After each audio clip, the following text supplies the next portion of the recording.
Okay guys, ito na naman tayo sa another vlog. This is Jamir Goldfish and welcome to my channel.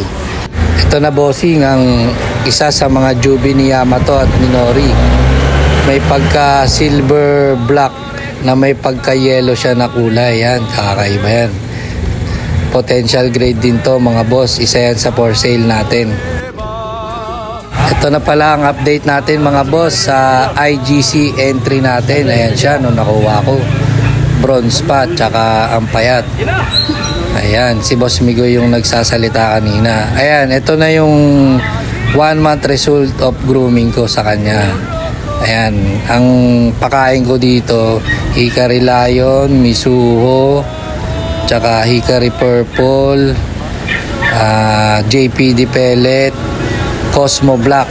Yan, hinahalo ko yun sabay-sabay. Tapos, babad sa custom mix. Panoorin nyo lang yung ibang vlog ko about sa grooming. May pinakita akong video doon kung paano ko minimix yung pellet nila. At least 1 hour. Para malambot na kagad yung pellets na kinakain nila. Madali nilang madadigest. Para kahit boost feeding kayo, hindi kayo mangangamba. Ito mga ka-goldfish tambayan. Ito ang first time ko na mag-groom ng broadtail na Oranda. Ayan siya nung 1 month grooming. Yung tail niya dito, okay pa. Pero makikita niyo yung caudal tail niya, yung bottom tail niya, parang medyo may fold. Tapos, ayan pag lumalangoy siya, parang medyo tumutupi yung caudal tail niya, yung bandang ilalim. Pero yung taas, okay naman siya. Ayan. Pag gumagalaw siya, makikita nyo, parang medyo may tupi ng konti. Nung 1 month pa lang yan. Isa rin yan tinitingnan mga boss sa pag-groom ng goldfish at saka pag-select ng potential grade. Ayan, makikita nyo, yung pag lumalangoy siya, parang naiiwan yung bottom caudal tail niya. Parang nagpo-fold. Dapat balance yan mga boss. Yung caudal tail sa ibabaw at saka sa ilalim, pantay dapat para kahit lumalangoy siya, sumasabay, pantay. Ayan, kumbaga sinabi rin sa akin ng ibang groomer na medium fault na yung tail nung nakuha kong black tie Oranda. Sa grooming challenge, swerte yan din. Meron din talagang nakakuha ng minor fault. Siyempre sa dami nung selection, hindi naman kagad nakikita ng mga breeder yan. Minsan pagka lumalaki, dun lang nakikita yung fault nila. Dito 1 month grooming, bronze pa rin siya. Mostly ng mga bronze na goldfish, kailangan lagay niyo yan sa mga dark color na tank. Pagka nilagay niyo sa clear yan, habang lumalaki, mame-maintain niya yung color na na bronze. Kaya kailangan lagyan niyo siya ng dark background. Katulad nung crep tab ko, punong-puno siya ng algae. Kaya ayan, dito medyo nagda-dark na siya. Pero pagka nilagay ko siya sa clear tank, medyo namumutla siya, nagiging bronze siya. Yun yung napansin ko sa mga black goldfish. Pero meron ding mga goldfish na kahit black yung color nila, na-maintain pa rin yung black color kahit nasa clear tank sila. Pero based on my experience, most ng black goldfish, pagka nilipat mo sa clear tank, namumutla, nag-a-adapt sila sa color, nagiging bronze. Kaya ginagawa ko, nilalagyan ko ng black background. Yung garbage bag lang ang ginagamit ko, dinidikit ko mga boss sa likod ng tank para pwede mo siyang tanggalin. Kasi pag pininturahan mo, sayang kung gusto mo na naman maging clear yung tank nyo. Kaya ganun yung ginagawa ko.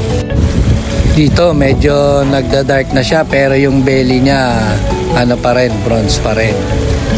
Yung tail niya dito medyo, ayan, nakikita nyo yung tail niya sa ilalim, medyo nagkakaroon ng fold. Tsaka mas mataas yung tail niya sa ibabaw. Dapat balance yan. Tsaka ayan, pag lumalangoy siya, nagpo-fold yung ilalim. Matic, na yan, fault, minus na yan sa mga judges. Pero syempre, pinagpatuloy pa rin natin yung grooming, laban lang. Yung dorsal fin niya, Ganda oh, taas oh, tayong-tayo. Ayan oh, makikita nyo boss, yung caudal tail niya, pag lumalangoy, nagpo-fold yung sa ilalim. Kailangan balance yan mga boss. Yung caudal tail sa taas tsaka sa ilalim, halos same. Pag lumalangoy, pantay, hindi nagpo-fold na ganyan. Isa yan sa mga advice sa akin ng mga master groomer. Share ko din sa inyo yung tip sa akin ni Master Yen Yen. Isa sa master groomer yan sa Iloilo. Isa si Master Yen Yen sa nag-organize ng Rise Above Rancho na Grow Out Challenge na nanalo tayo ng first runner-up. Yun si Hisoka, yung entry natin. Ang tip sa akin ni Master Yen Yen, kaya daw nagkaroon ng fold yung Greenum ko. Ang pangalan ko dyan, Bahamut sa Final Fantasy, Black Dragon. Kaya yan, feeling ko dragon niyang ginugroom ko mga boss. Yun nga, ang mali ko dyan sa reptab ko Greenum, hindi ko daw mapapansin kagad yung mga fold. Tsaka paggabi daw, laging nasa lapag yung oranda. Dun yung isa sa cause na nagpo-fold yung ilalim ng tail niya. Mahirap daw talaga i-groom ang oranda, kaya kailangan daw 24/7 nakabukas na yung ilaw para lagi siyang lalangoy nasa gitna. Tapos ang pakain mo, floating pellet, para lagi siyang nasa taas, hindi sinking pellet. Kaya yun yung isa sa mga tips na binigay sa akin ni Master Yen Yen. Tapos dapat sobrang lalim nung tubig ng tank nyo pagka mga oranda ang ginugroom nyo, para yung body mas bumilog, tapos lagi silang nasa taas, hindi lagi nasa bottom. Kasi masiselan daw yung mga tail niyan. Pero tingin ko meron din talaga ang goldfish na inborn na yan na maliit pa lang makikita mo na yung fold. Siyempre habang lumalaki, mas lumalala ng lumalala. Kumbaga swertihan lang din talaga na pag napalaki mo, walang fold. Madaming magagaling na groomer dyan sa IGC, sa Go Out Challenge na yan. Kaya etong entry ko hindi nakalusot dahil marami pa talagang mas magaganda at magagaling na groomer. Iba-iba rin talaga ang mga technique. Ako kasi gusto ko yung crep tab grooming, para nagugulat lang ako pag ahon ko malaki na Pero sabi nung iba, mas maganda daw talaga mag-groom sa tank para nakikita mo na yung fold. Pero tingin ko halos pareho lang din yun Kung may fault talaga Pero syempre iwasan din natin yun, yung mga cause na yun. Another guide tsaka tips yung katulad yan, yung bagsak ng tubig, nakakasira ng dorsal, yun nga sa oranda, bawal sinking pellet, tsaka paggabi pag walang ilaw nasa bottom sila, isa daw yung cause kaya nagpo-fold yung tail. Katulad nung sa rancho, sabi nila pangit daw yung sobrang lalim yung tubig nung rancho. Greenum ko si Soka tsaka si Ace nun, sobrang lalim nung tank nila. Pero yung curve nila, swabe pa rin, hindi naman nagka-problema. Tsaka nung first grooming ko sa kanila, maliliit pa lang. Yung bagsak nung filter ng tubig ko, grabe. Hindi ko pa alam na nakasira daw ng curve yun, ng dorsal. Tsaka nakaka-fold ng mga tail. Buti hindi naman na-damage sila Hisoka tsaka si Ace. Okay pa din yung mga curve tsaka tail nila tsaka yung langoy. Siguro mga 1 month grooming ko sila. Nilagyan ko ng salo yung rep tab ko. Pero okay naman, nag-groom ko naman sila ng maayos. Tsaka ang ganda ng wen tsaka curve. Swertihan na lang din talaga sa goldfish na perfect. Meron talaga habang lumalaki, dun mo nakikita yung fold. Meron maliit pa lang, makikita mo na agad yung fold Tapos habang lumalaki, lalo lumalala. Kaya enjoy nyo lang.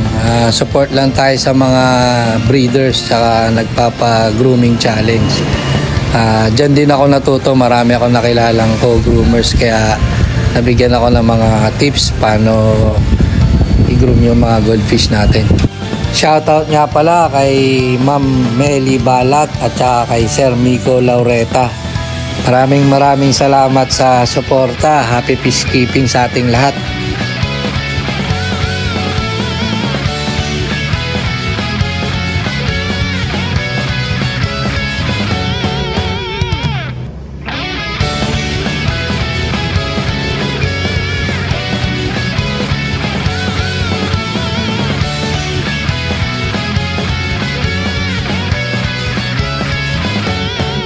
Grabe yung dorsal ni Bahamut to. Kala mo Spartan. Sana mabreed ko rin to at madaming ma-hatch. Yung unang breed ko kay Yamato tsaka kay Nori, konti lang na-hatch ko kasi first time. Di bale, bawi tayo, at least na-experience natin nung una. Dapat pala hindi crowded. Pag madami mag-lay ng eggs, at least mga 2-3 planggana pag hinanspon para yung sumilya kumapit at saka hindi sila magkapunggus. Pag sobrang crowded, magdidikit-dikit yung eggs, magkakos ng punggus yun.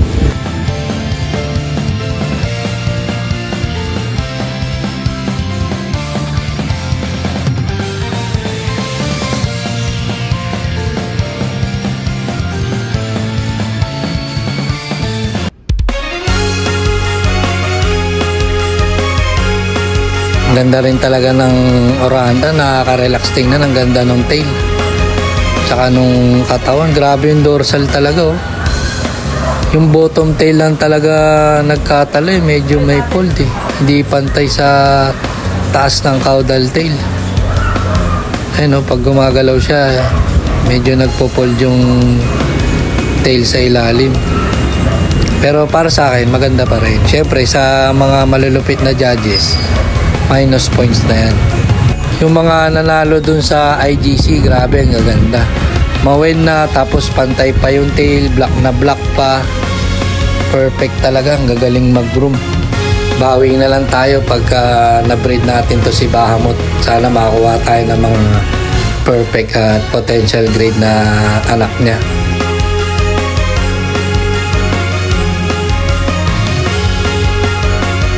Dito, 2 months grooming na siya dito. Bilis niya lumaki. Iba talagang grooming pagka maluwag yung tank. Almost 150 gallon kasi yung rep tub na yun eh.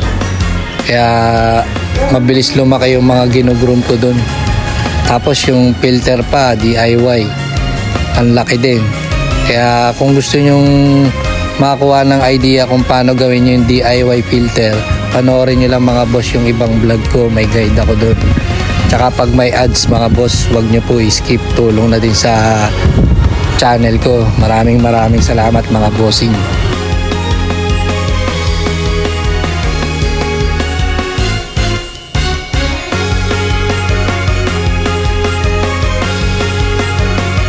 Ito yung final sending natin. Ayan, medyo maambon pa nung araw na yan. Ayan. Ganyan dapat kayo mga ka-goldfish tambayan kung magsesend kayo ng video sa mga entry nyo, sa mga online show, sa mga grooming challenge, yan, ganyan. Dapat kalmado lang yung isda nyo, nasa gitna lang. Ayan, oh. Yun, oh. Grabe yung dorsal, oh. Yung caudal tail lang talaga. Yan, ganyan, swabe lang, nasa gitna lang yung isda nyo, hindi yung sinusubsub yung mukha sa salamin, yung parang hirap lumangoy. Yan, relax lang, yan, nasa gitna lang. Pero bago nyo makuha yan, nakailang video din ako dyan. Timing lang din talaga, tsaka kailangan maging kalmado siya dun sa show tank nyo. Ayan, di ba? Swabe lang. Ganyan mga klase ng pagsesend ng video. Yan ang mga tips ko sa inyo mga boss. Kasi dun sa Jesada, ang sabi sa akin, dapat ako daw talaga yung champion. Kaso yung sinend kong video ni Soka, tumatalbog-talbog siya sa tank, tapos sinusubsob yung muka. Kaya yun, na minus points tayo. Eh, di ko naman alam, huli ko na nalaman. Kaya yan, lesson learned. Kaya mga bossing, pagka magsisend kayo ng mga video sa mga online show or grooming challenge, kailangan kondisyon din yung goldfish nyo. Huwag nyong papakainin ng 1 to 2 days. Kasi pagka busog na busog yan, hirap lumangoy yan. Tsaka maganda rin yung show tank nyo, may blue background, kulayan nyo para mas makita yung ganda ng goldfish nyo. Yung sa akin, hindi ko naasikaso. Dapat talaga pipinturahan ko ng blue background dyan para mas makita yung ganda ng goldfish natin.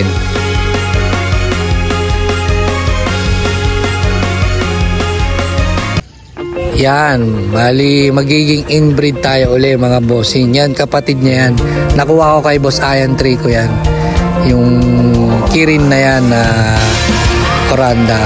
Entry din yan sa IGC, bali magkapatid yan dalawa. Medyo nahirapan si Boss Trico i-groom yan. Yun nga, talagang swerte yan din talaga. Ayan, katulad yan.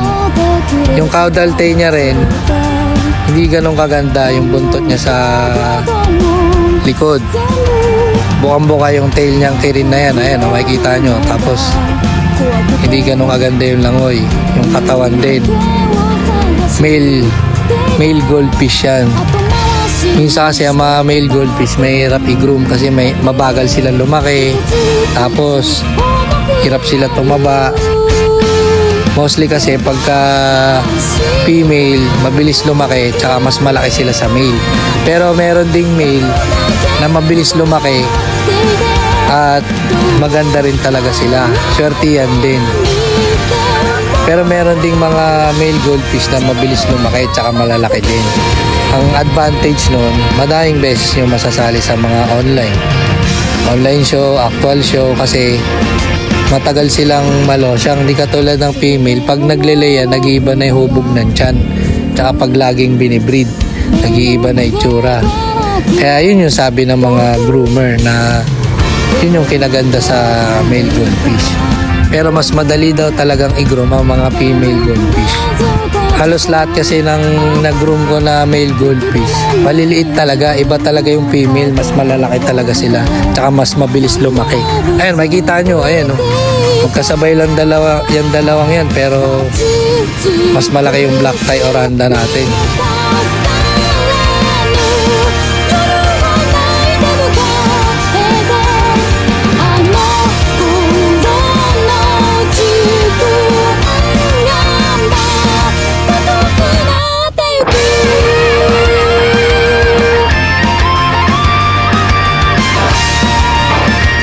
Yan, dito ako nag-groom ng mga goldfish ko para mabilis lumaki. Kasi ito yung pinakamalaki kong tank. 150 gallon halos to. Para mas mabilis silang lumaki. Tapos ilang piraso lang nilalagay ko dyan, mga 4 to 5 pieces. Yan o, in 3 months, ganyan nakalaki kagad si Bahamut. Ganda. Sana mabreed natin at makakuha pa tayo ng mas potential grade na Oranda. Okay mga bossing, hanggang dito na lang muli. Hanggang sa susunod, please like, share, subscribe, and hit that notification bell to keep you updated. And God bless.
た約束目の前から消えてく置いてけぼりの感情も目もくれず立ち去ったろくでもない自分の影を見て何度もうそぶいていた